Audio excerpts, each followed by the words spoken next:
I don't know if you've ever wanted to encounter a bull moose, but if you would like to encounter a bull moose, some conditions need to be in place. Might I suggest to you, if you're going to encounter a bull moose, the first thing you're going to want to do is find yourself in the northern part of the United States, maybe New Hampshire area, Mount Washington.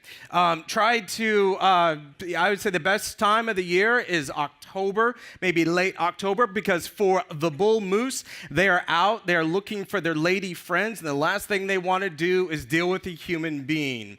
The other thing that you want to do when it comes to a bull moose is you want to come around a blind corner and surprise it late one evening. In 2008, my wife and I were in Mount Washington in the evening, and we came around a blind corner. So we come around this blind corner, and there I see, now I'm from Central California, so things don't get very big out there. Maybe a lion or maybe a mountain lion for the most part, but animals don't get very big. This monster cow, this bull moose with its antlers is peeking out this path. And so we come around and we see these antlers, and these antlers turn toward Jenny and myself. And then when the antlers turned, the entire 800-pound bull moose stepped out in the middle and looked at us.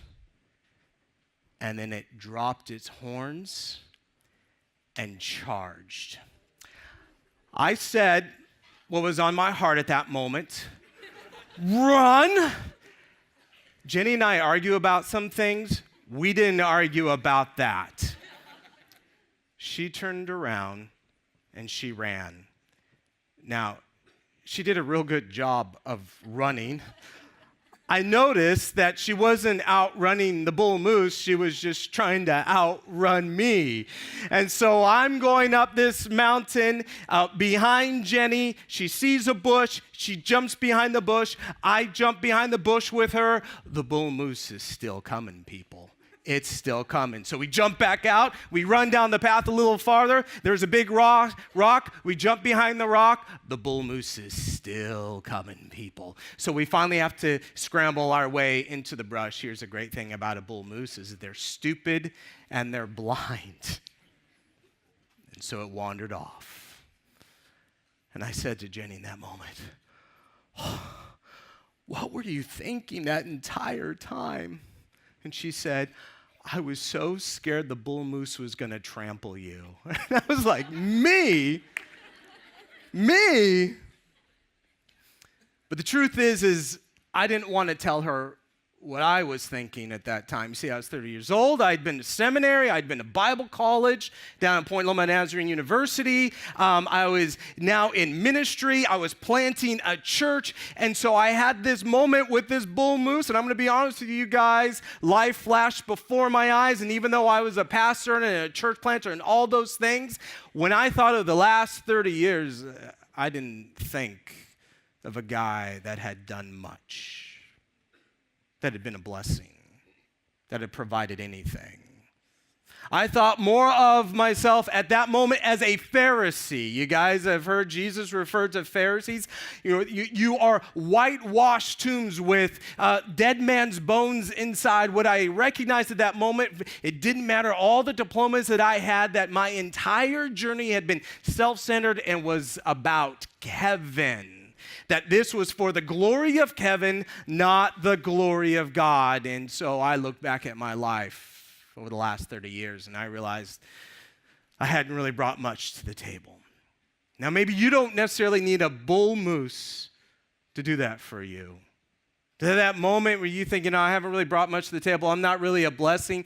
I kind of feel like, frankly, I feel like garbage right now. All you need is midterms. Midterms is coming up, right?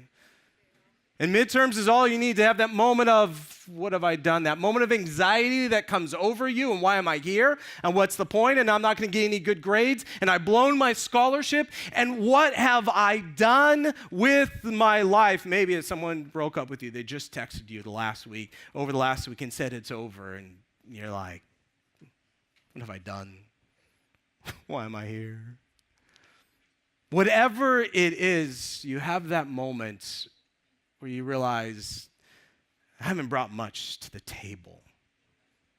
Jacob is going to be one of those characters in the Bible in Genesis chapter 47. Jacob is going to be one of those characters in the Bible who is going to stand before a powerful man, and instead of speaking about himself positively, he will speak in a self-deprecating way, and he will pretty much tell this Pharaoh, I haven't brought much to the table. Let me give you a quick background, though, on Jacob before we get to Genesis 47, verse 7. This is the situation we're walking in right now. Jacob is coming into a throne room before Pharaoh. Now, the reason Jacob is there is because he has a son, Joseph. Joseph works for Pharaoh. Pharaoh is his boss. And so Joseph is introducing Jacob to his boss. Now, Jacob should have come to Pharaoh as a prince. If Pharaoh's a king, Jacob's a prince, right? He is the son of Isaac and the grandson of Abraham. So he should be walking up to the Pharaoh as a prince. Like they all kind of move in the same circles. But the reason Jacob is standing there before Pharaoh that day is not because he's a prince, but because he is there for a government handout. You see, Pharaoh and Joseph were sorting it out so that Jacob could get a little land in Goshen because things had not been going well for the family business. And so Jacob comes, and he comes humbly. He comes broken. He doesn't come the way he's supposed to come. He comes lacking. And so we come to verse 7, Genesis 47, verse 7. It says, Then Joseph brought in Jacob, his father, and stood him before Pharaoh. And Jacob blessed Pharaoh.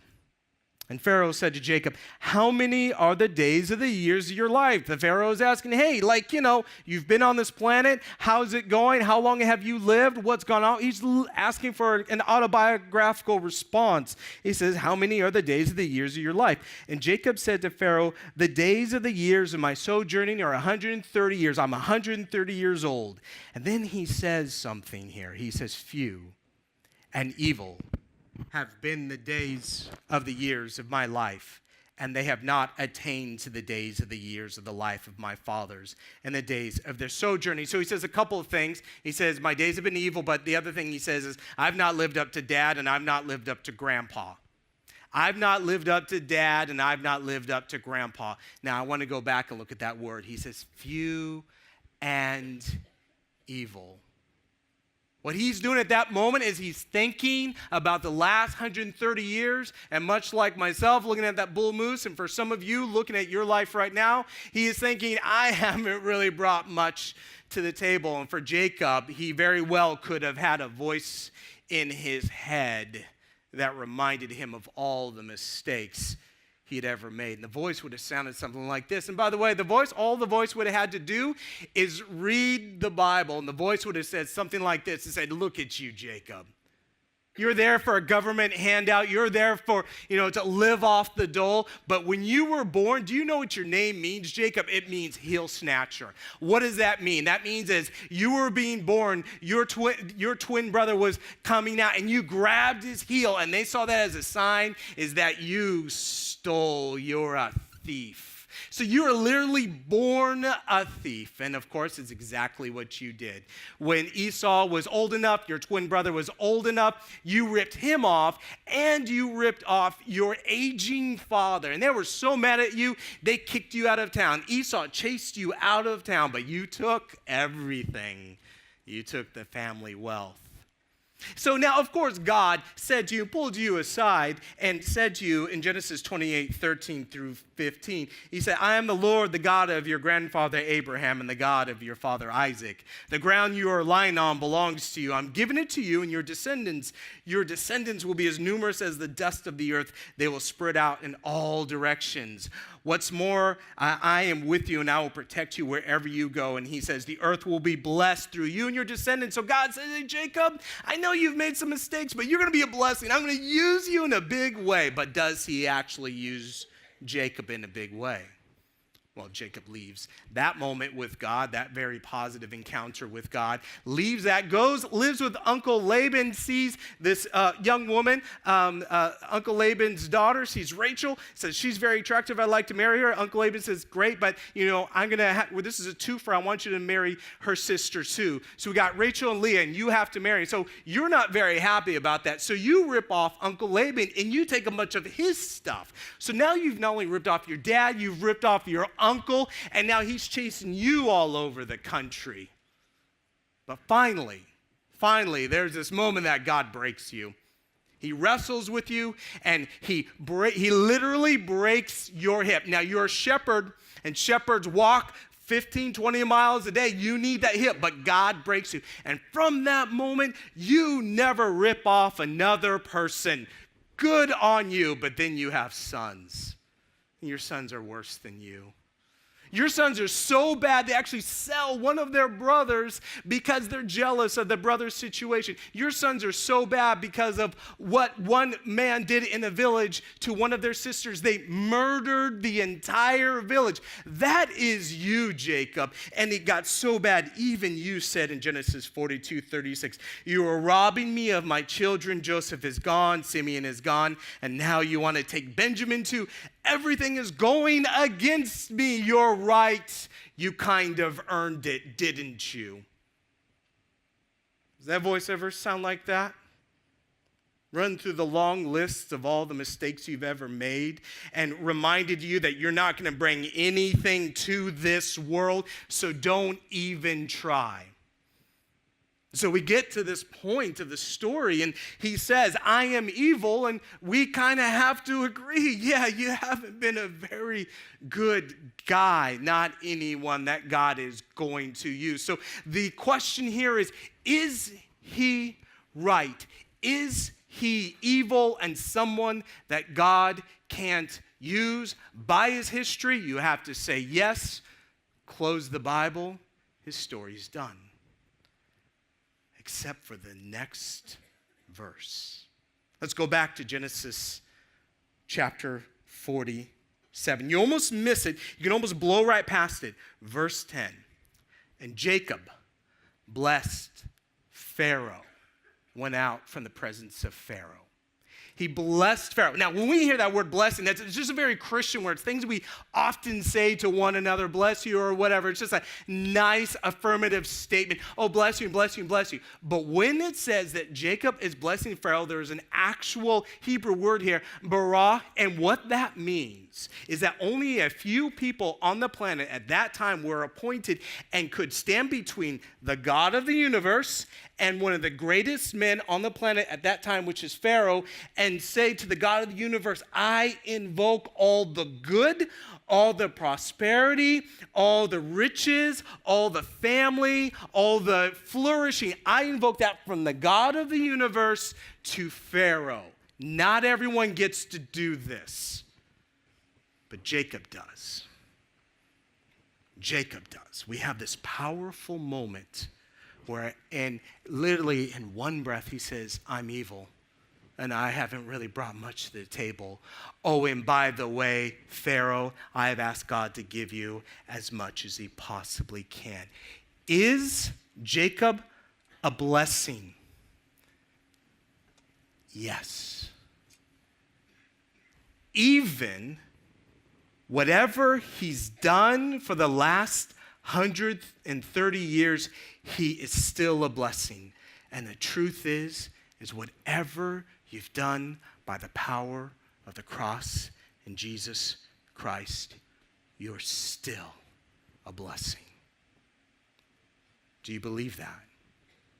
I mean, do you really believe it? I don't care what you hold up. I don't care what experiences you've had. I don't care what mistakes you've made or in the middle of making.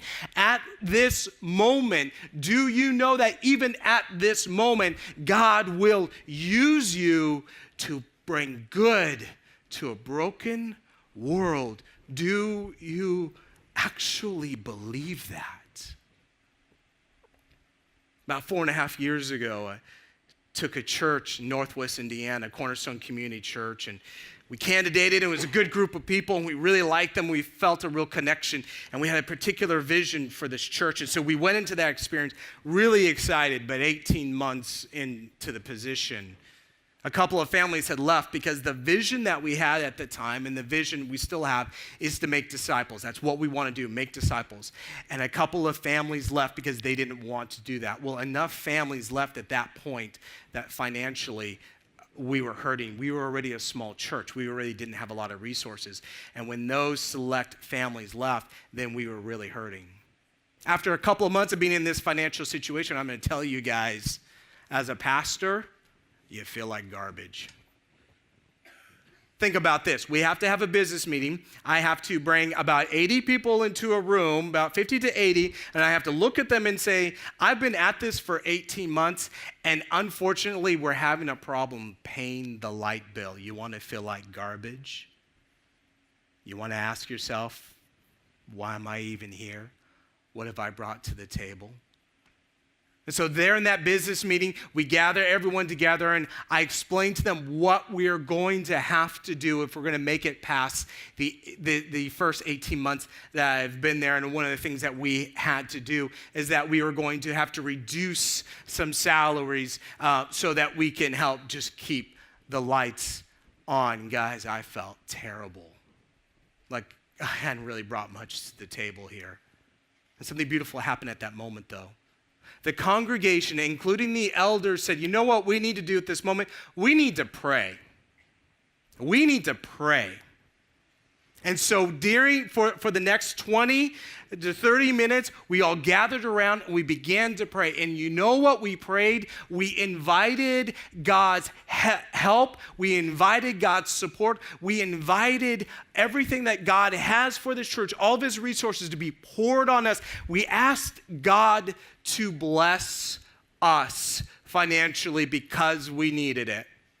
And so I'm in the middle, I'm in this moment where I feel like garbage, but then as the senior pastor, I'm also asking God to pour his blessing over this little church. And I have to be honest, I'm like, I hope this works. I think it's going to work. We'll see what happens.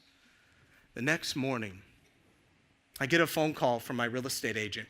You see, this church had owned a little bit of property, had been trying to get rid of it. We were paying $1,000 a month on it. It was killing us financially, just sending that $1,000 check every month. And they'd been trying to sell this property for 10 years. I get a phone call the next day, and the real estate agent said, guess what? We have a buyer for you. And in 45 days, the property was sold. And it was for the next 3 months, God began to pour his blessing out. And I'm going to tell you, you guys, if you haven't experienced it, you will experience it. You'll be in this moment where you feel like garbage, and I'm going to invite you when you feel broken and when you feel like you're not bringing anything to the table. That's the moment, just like Jacob, you invite God to pour his grace and his blessing on you and those around you. That's when you ask God to use you to be a blessing. That's the moment. That's when God will begin to do the good work through you when you're at your worst. Now, I love the Apostle Paul because he is a man that has blood on his hands. He made so many mistakes ever before he became a Christian. He was involved in the death of a number of Christians, and you know that he remembered the faces of those Christians even when he became saved and started going to all these different churches and preaching. And I wonder if the Apostle Paul, when he was going to these different churches and he was preaching, if he ever met the relatives of the people he had murdered. And I wonder how he felt about that. But in spite of that, he held on to this truth, and I believe it's a beautiful truth that we all have to hold on to. Philippians 1:6, and I am sure of this, that he who began a good work in you will bring it to completion at the day of Jesus Christ. He who began a good work. So you start off broken. We all start off broken. We all start off in total depravity. Unfortunately, sin is in all of us at birth. And it only gets worse until we accept Jesus Christ as our personal Lord and Savior. But it doesn't stop there. It doesn't stop at the cross. This is what's so beautiful about it. The cross is not the end. The cross is this beautiful hinge point that launches you into becoming a blessing for others, to bring good to others. And the end is to see this beautiful completion, this good work done through you. This is what I love about also the end of Jacob's life. He says here in chapter 47, in a very self-deprecating way, I'm not much, I'm evil, not really a blessing, I don't really bring much to the table. And then in 48 and 49, he goes on this blessing rampage.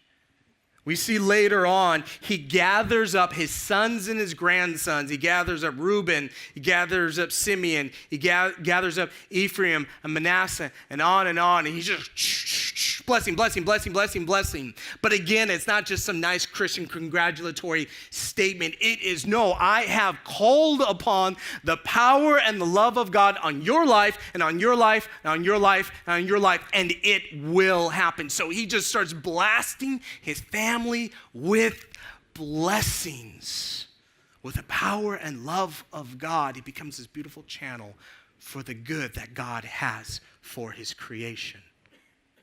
Now, after he does this, he kind of just goes off. He has a few funeral arrangements.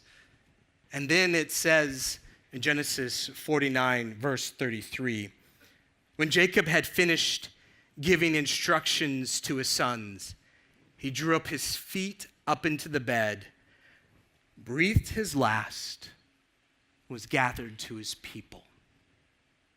So one of the last great acts he does is to be a man he didn't think he really was, and it was to invoke the blessing and the good in other people. But the other thing I want you to see here is in breathing his last, he is breathing blessings. But where did he start? He started off as a heel snatcher, a thief, someone that was just chased out of family after family. But at the very end of his life, the last thing he does is bless everyone around him. Students, that is where God is taking you. From this place of brokenness to this place of blessing. That's what he would have for you. And I'm going to ask you and invite you to hold on. Because you're going to want to bail out. You're going to want to say, well, I don't have what it takes. I'm not really talented. I'm not really gifted.